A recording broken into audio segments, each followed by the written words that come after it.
Today we are going to take a look at The Happiness Hypothesis by Jonathan Haidt, or Haidt, not sure exactly how that's pronounced. His background is he did his undergrad in philosophy, and then he has a background in psychology, which is a background that is pretty well situated to talk about happiness.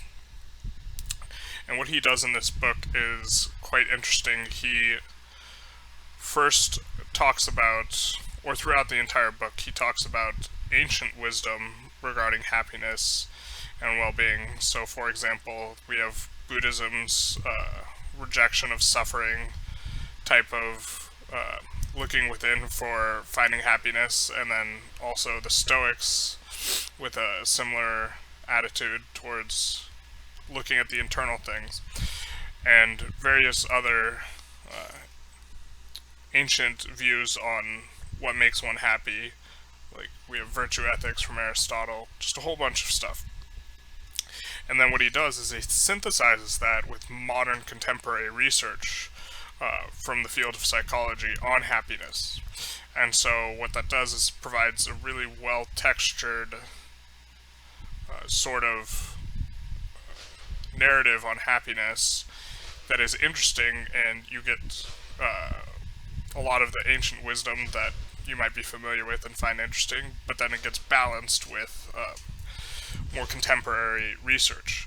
And that's what a lot of what Haidt does is there's a lot of balancing act. Especially he even tries to argue, both for and against religion. Even though he's an atheist, he makes arguments for them, and for both sides having merit. And then he also does it throughout the book for liberals versus conservatives. So it's a very coming together type of work.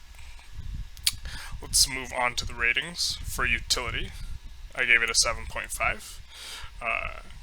I think a lot of this stuff on happiness is pretty good, especially one of the things he talks about. If you look at the cover, it's a picture of an elephant. He likes to use this metaphor for the rider and the elephant, where the rider is your more analytical mind, and then the elephant is your more primal mind, and how the two work together and are both important.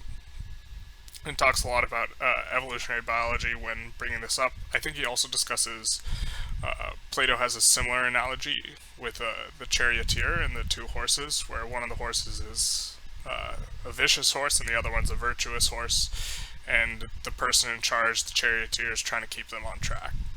I like the elephant and rider analogy a little bit more, because the elephant's so much stronger than the rider, and he brings that in with the psychology, where your primitive psychology is really powerful and can overcome your analytical mind, but the analytical mind can help guide it. So that analogy is really good. So is a lot of the stuff on happiness. I think integrating this is pretty good for developing one's own happiness. He doesn't have a tremendous amount of directives or well organized stuff, so maybe I'm even underrating him with a 7.5, but there we go. For entertainment, I scored it a 6, which is good. I really liked bringing it back to all the ancients. I thought that was provides a lot of storytelling narrative woven in with a lot of the information and the psychological research on happiness, and so he made subject material a lot more entertaining in that way. It's very interesting. He talks about a whole bunch of different stuff that's interesting. So interest got a 7. Novelty got a 7.5.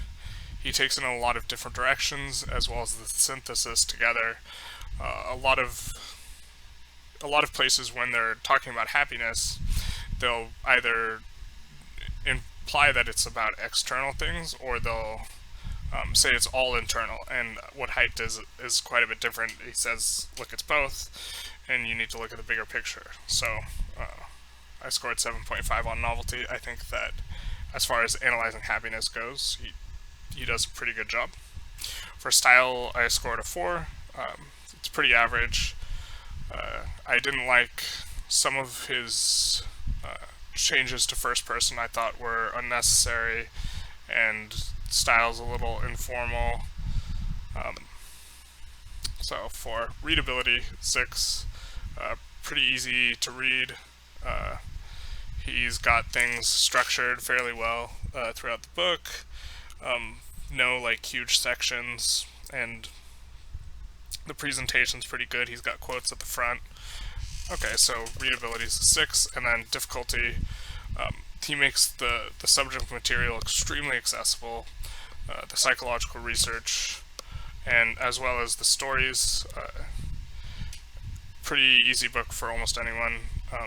He does reference research a little bit, so to that extent, it's a little harder, but it's done in such a way that's very accessible. His writing is not obtuse in any way. It's very informal, perhaps too informal. No, probably not. So this book is really good.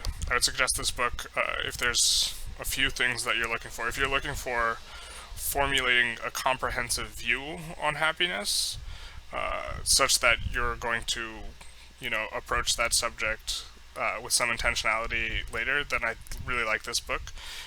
This book might not be the best for giving you prescriptions for happiness, but creating an overall model of happiness, I think was really neat.